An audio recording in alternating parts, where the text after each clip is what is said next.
జై శ్రీ మాతాజీ. మనందరము దేవుడు చేసిన మనుషులం. మానవుణ్ణి మానవుడే చేసుకోలేదు, ప్రతి మానవుణ్ణి దేవుడే చేశాడు. అందుకని మనందరం దేవుడు చేసిన మనుషులం. ఈ దేవుడు చేసిన మనుషుల్లో ఏముంది, వీరి గొప్పతనం ఏంటో ఇప్పుడు చూద్దాం. సహజయోగం ద్వారా నిరూపిద్దాం. సహజయోగం వచ్చింది దేవుణ్ణి ఉన్నాడని నిరూపించడానికి, ఈ మనిషి లోపల ఉన్నాడని నిరూపించడానికి, జీవంత క్రియ అనేది ఉందని నిరూపించడానికి. పూజ్య శ్రీ మాతాజీ నిర్మలాదేవి గారు సహజయోగాను సృష్టికర్త, సహజయోగాను సృష్టించినటువంటి కర్త.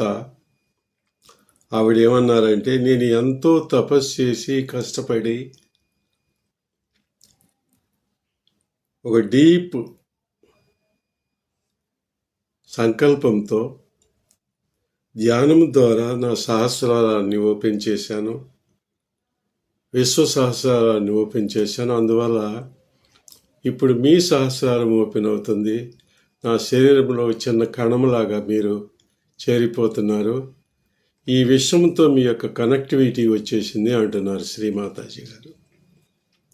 17 ఫిబ్రవరి 1985 రోజున శివరాత్రి పూజలో ఈ విషయాన్ని వెల్లడి చేశారు. మనం దేవుడు చేసిన మనుషులమని ఇంకా ఎంతోమందికి తెలియాల్సి ఉంది, సహజయోగం నేర్చుకోవాల్సి ఉంది.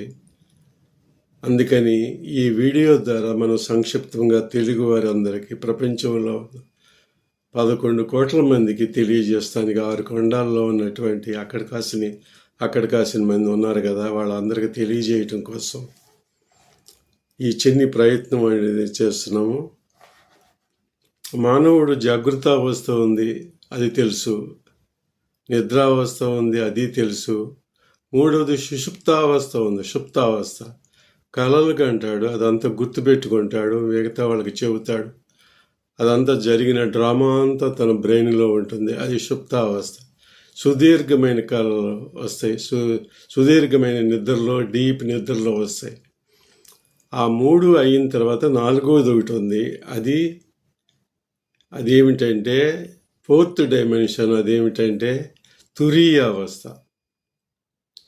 ఆ తురీయావస్థలోకి వెళ్ళిన తర్వాత ఏమవుతుందంటే అక్కడ కాంతి, శబ్దంతో కూడినటువంటి పరిస్థితి ఏర్పడుతుంది. పొడవు, వెడల్పు, లోతు 3 డైమెన్షనే కాకుండా 4th డైమెన్షన్ అనేది కూడా వస్తుంది. అది కుండలిని జాగృత మూలాధారం నుంచి